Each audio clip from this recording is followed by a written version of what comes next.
the Subvert Podcast, your entry to the journey of the land of no easy answers, attempting to unravel the vagaries of the mind.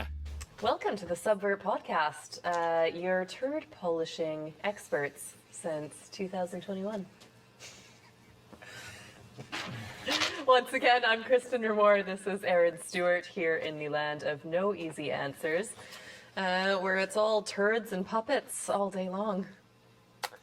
I believe that pretty much sums up most people's lives, isn't it? I think that right? I mean, turds and puppets, that's basically everybody's day. That does break it down fairly well, actually. It's a pile of shit followed with, I don't know what the fuck's going on, chaos. We would like to assume that the people around us have the capacity to be considered human. I hope so. In a lot of cases, it does feel like a puppet up in there doing this, moving a person along.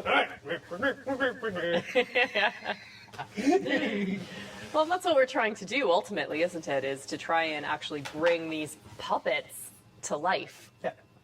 Quite literally, right? All of these different aspects of ourselves inside of our heads that are swimming about and trying to lead you down this way, but this one's trying to lead you over here, and this one's just trying to keep you stuck, and right? Well, personify those a little bit, and then we can deal with them. This is where we're going to get In very theory. deep for a second here. Because when you get right down to it, I mean, your personality is essentially just a puppet that you have created.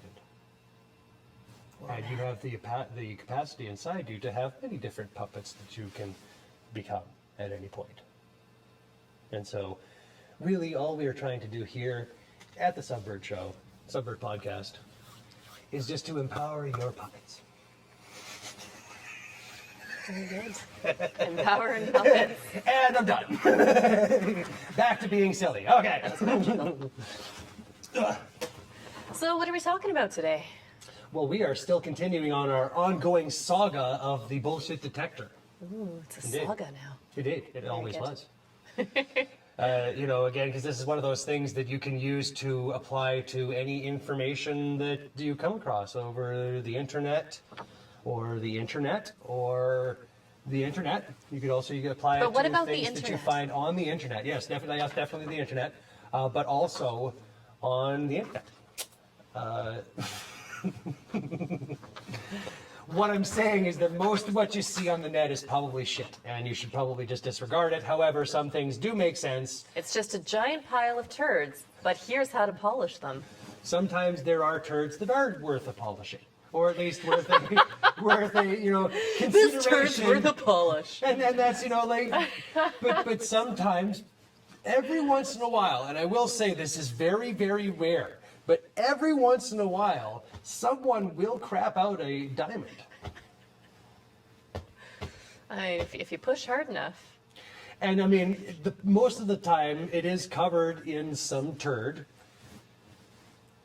But if you sometimes just, pick it out of there, get the tweezers, and give it a good wash, you'd be surprised. There's no Are you diamond in just there. encouraging people to go through their Well, if you're tweezers? eating diamonds, then yes, I would hope that you're going through with tweezers to get those diamonds back. I do instead of somehow think that the diamond-eating population is not necessarily our viewer base. If so, you guys can send us your turds.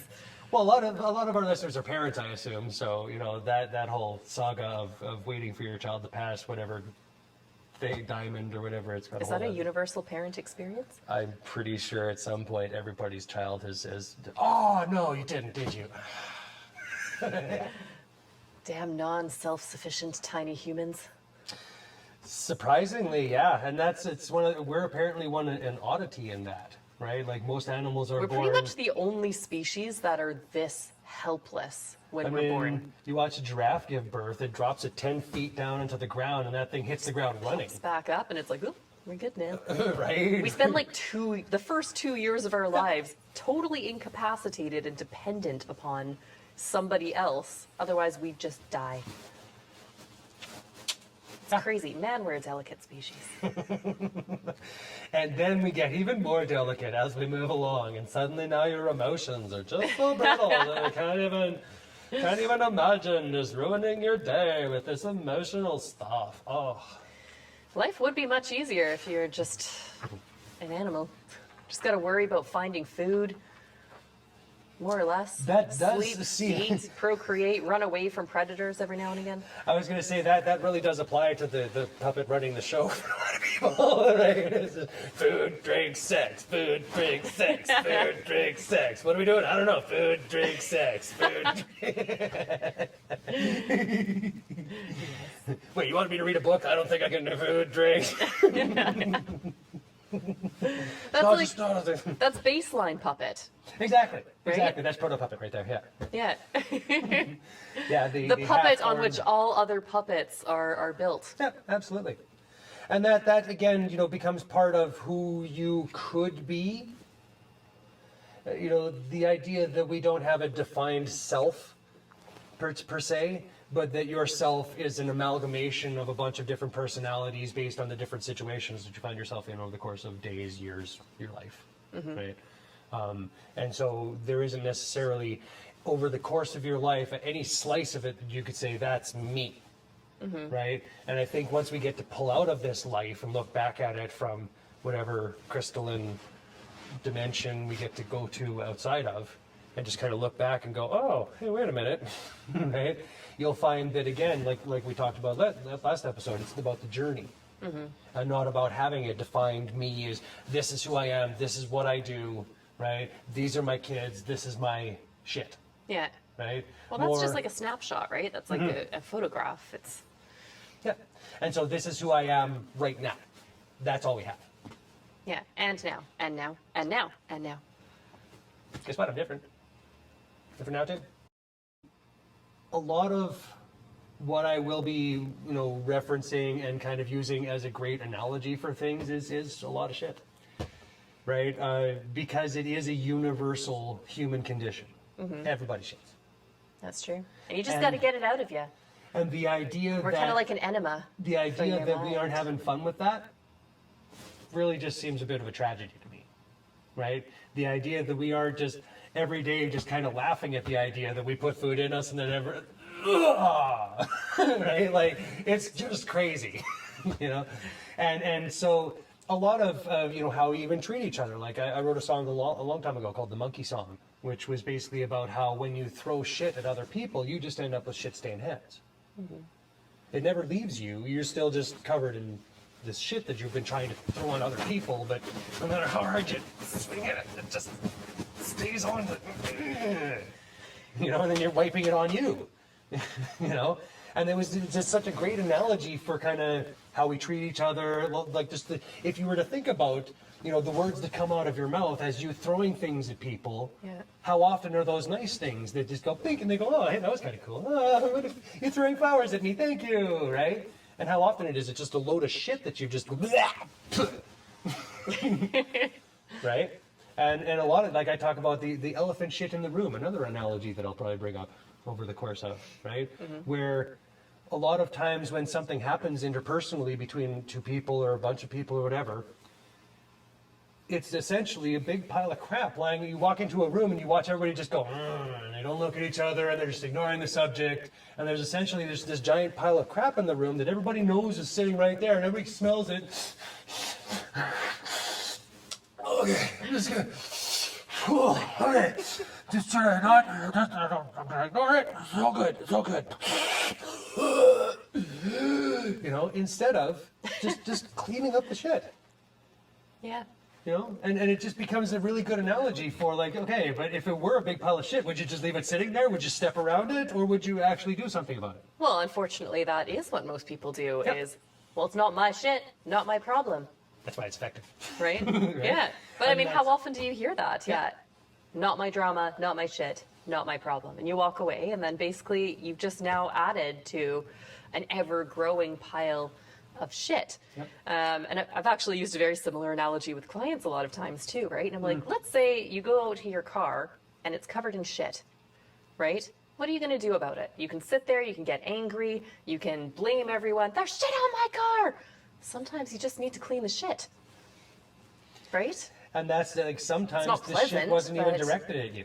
Right? There's again, like it just It was works just a on so drive-by many levels. shitting. It was just a drive-by shitting. You just happened to happen all be. the time. They were having a bad day. They had some shit on there, and they just catapulted it, and you just happened to be there. And that is another great analogy for a lot of this. Sometimes the problem isn't you. And despite the fact that they're acting as if the problem Most was times you, the problem is not you. wasn't what you exactly, right? Like I had a thing with my partner yesterday where I got upset over some stupid, and I thought about it after, and I was just like, why was I what? Like I just had shit going on in my head, and it just brought me into that space instead of a happy space of a loving partner. You know, and it's, you have to actually have those times of, again, feel these emotions, feel them, so that you know when they're getting out of hand. So you know when you've gone past that point of, sorry, asshole got out there, sorry, he was throwing shit, I didn't mean to, right? Like, you know, well, we need to move these emotions, right? And that's essentially, that's all emotions are, is energy in motion, right? So if we're not moving things, then how can we expect to process them, right? So it's like you said earlier, there's nothing wrong with feeling anger, you know, any emotion. There's nothing wrong with it, anger, sadness, all of these things that we're taught to cover up or display only in this one very particular way.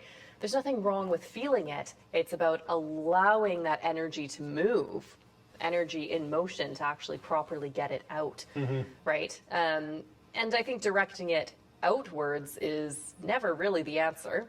Right? I mean, there's a difference between getting it out and then directing it outwards. Yeah.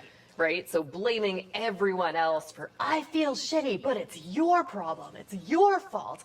You did this to me, and therefore I feel like this, isn't really helping anybody. No, it isn't. It just Right? seems to It's be not making actually us... moving that through you and out of you. It's keeping it stuck within you. Right? Under the guise of, I'm throwing it at this person. But as you said, the shit's still on your hand, so you haven't actually got rid of it. Yeah. And that's like what I kind of noticed early on, was that all these people that were throwing shit had these hands that I just walked past all the time, and we're just kind of going like, there's obviously something going on, right? Like, obviously there was some reason that you felt emboldened to, justified in, you know, whatever caused you to feel that this was the proper reaction to the situation, you know, was probably you being led astray by your emotional state. You know, and unfortunately, we are so beholden to these emotional states, and most of them unconsciously, that you're not even aware you were already sitting right here, and all you had to do was look up and, oh, you know, and that's all it took. That's all it took. It was as simple as that. You had that drive-by shitting go past. You know, and we are in a society now where there's just so much drive-by shitting happening. And everybody wants to take it personally. And you know, you get called stupid, and everybody loses their shit, as if that defined who you are. And I go, well, that's right. Like, we do stupid things. That's absolutely true. No one can deny that they've not done a stupid thing today, twice, 3 times. Okay, 5. Give me a break. Still a bit low. Only 5 stupid things? Come on, we'll get the day going here, buddy. What, have you been sleeping all day? But that's the human condition again. Yeah. And that's all of us. All of us have, you know, the most successful, the person that you think has it all together, they still shit. They still have these turds coming out of them. And sometimes it makes it painful in their patootie. They have little pains in their patooties. Anyway, so we're brought back to the bullshit detector. I feel like this episode was like an entire intro episode to step 4. He was. Like, there was so much preamble that was needed to actually get into this step, which starts with, Spin more than one hypothesis. So if you've been sitting here watching going, what the fuck, they just keep starting off down all these random streets and never quite get anywhere, that was the point. Method to the madness. I'm so glad it came together well in the end, because I wasn't actually sure it would. I was going to just drag it back there either way. I just happened to look at it and go, hey, that works. All right, perfect. And so that really, you know, that's a good point there. Spin more than one hypothesis. If there's something to be explained, think of all the different ways in which it could be explained. No, don't get stuck on the first one that grabs your fancy, right? Then think of tests.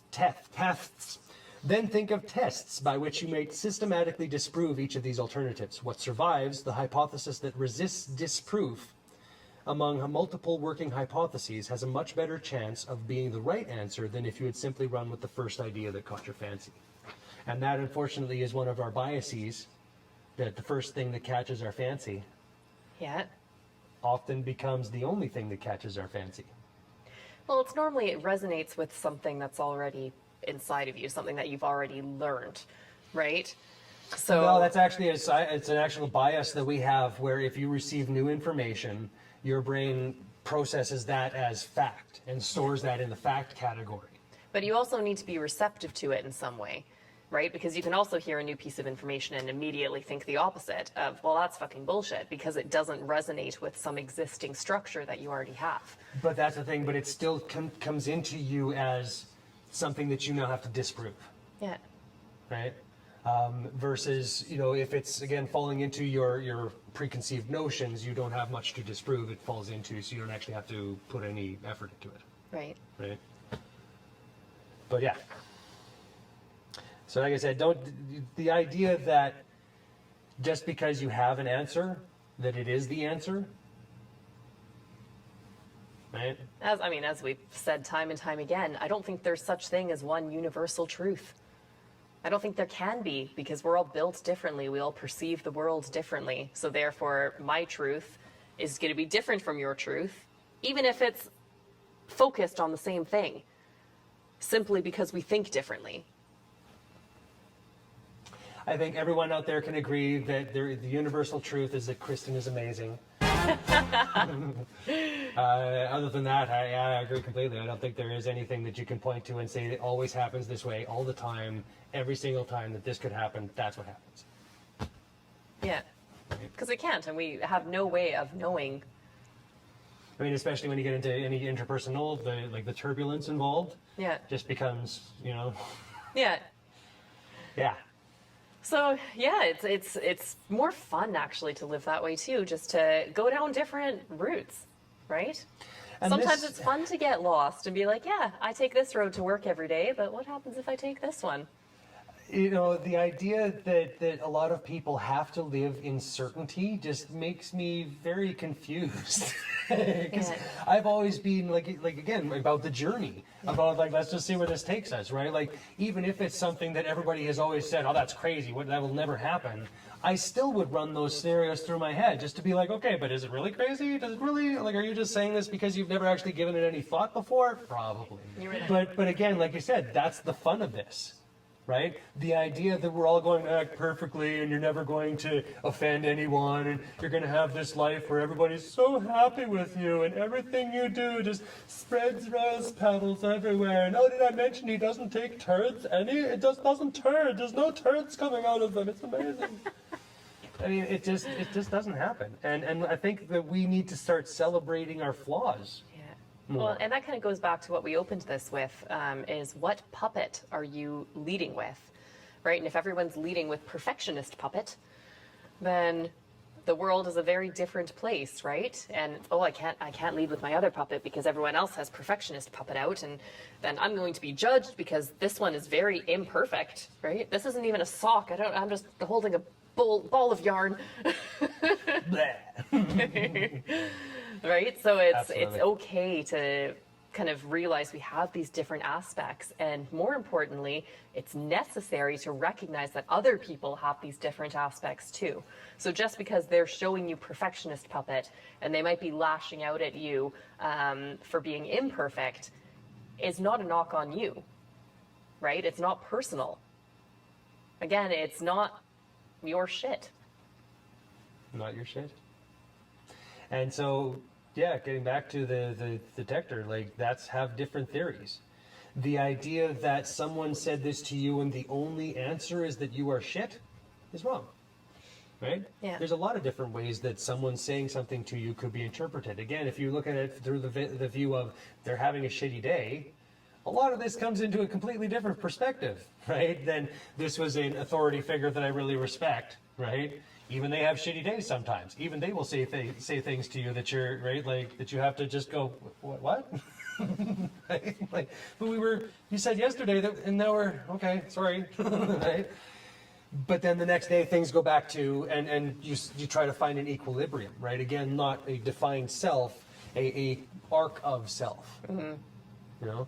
A different hypotheses of who you are, instead of a version that you have to adhere to at all times, you know? All of them are valid, right? I mean, Yes, even some of that them- one. Yeah, some of them you don't necessarily want to bring out in public. They do frown upon that at times, you know. Some of these puppets you definitely need to just kind of keep as something in the back of your head that you kind of lock behind bars and have just going, but then again, like, that puppet also has a use at times, and sometimes you need to find a space where you can actually just let that puppet run free. Run free, puppets! You know, let them have their crazy time. The idea that we don't allow our brains to just roam freely through crazy ideas really limits us in a lot of ways, because we get these rigid thoughts of what things are supposed to be, and again, like, most of the time that rigid thought of what you think something is not what it really is, or wasn't what it was intended, or isn't what it was, or the intent now changes, or the intent past changes. You know, there's so many different ways that this little sliver of what we consider to be that person's experience is really nothing to do with them whatsoever. Right? You take a quote of a person, you go, that must be who they were. Yeah. And just the lunacy of that idea, Yeah. you know? Would anyone want to be reduced to one sentence that you've at some point said in your life? Yeah. And a lot of people are living their lives as if that's how it's supposed to be. Yeah. And I just, you know, break free, people. Break free! Let your puppets run free! Send them to us and we will let them run free for you. How about that? It'll be fun. Don't sweat it. You're making it sound like a cult again. You should just have that malicious laugh. God, why do we keep accidentally forming a cult? Not like this. No. That sounds like a great place to end this one. I guess. Well, I'm glad we've solved that question. And I mean, thank you if you sat through that entire episode. Because, yeah, that was literally a drive-by shitting. Yeah. We practice what we preach. Well, hopefully some of that at least stuck with you or resonated. If not, I mean, check back next week. We're always doing some new and exciting, often crazy stuff. You never know where we're going to end up. We know you're just here for the puppets anyway, so eventually we will be replaced by the puppets. They are plotting behind our backs already, you can hear.